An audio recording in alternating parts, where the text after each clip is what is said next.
नमस्कार मंडळी, कसे आहात सगळे? मजेत ना? तर आमच्या इकडे ना आषाढ महिन्यामध्ये कापण्या धपाटी सर्वजण बनवतात, तर त्याला आखाड तळणे असे म्हणतात. तर म्हटलं चला आपण ही कापण्या बनवूयात, म्हणून मी ह्यावेळेस फर्स्ट टाईमच बनवल्या होत्या. तर त्याच्यासाठी ना 1 वाटी गूळ घेतला, त्यामध्ये पाऊण वाटी पाणी ॲड केलं आणि व्यवस्थित गूळ वितळून घेतला. त्यानंतर इकडे एका ताटामध्ये 2 वाटी गव्हाचं पीठ, 1 वाटी बेसन पीठ आणि चवीनुसार मीठ आणि 3-4 चमचे ना गरम केलेलं तूप ॲड केलं.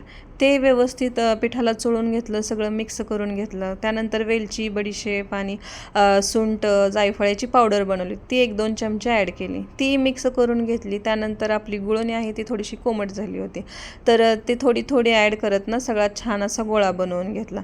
एक गोळा बनवून घेतला आणि थोडासा घट्टसर बनवला आणि ते 1 तासासाठी ना झाकून ठेवला. त्यानंतर 1 तासानंतर त्यातून एक गोळा काढून छान असं चपाती लाटतो त्या पद्धतीनं ना तेल लावून लाटून घेतला. दोन्ही साईडनी खसखस लावली.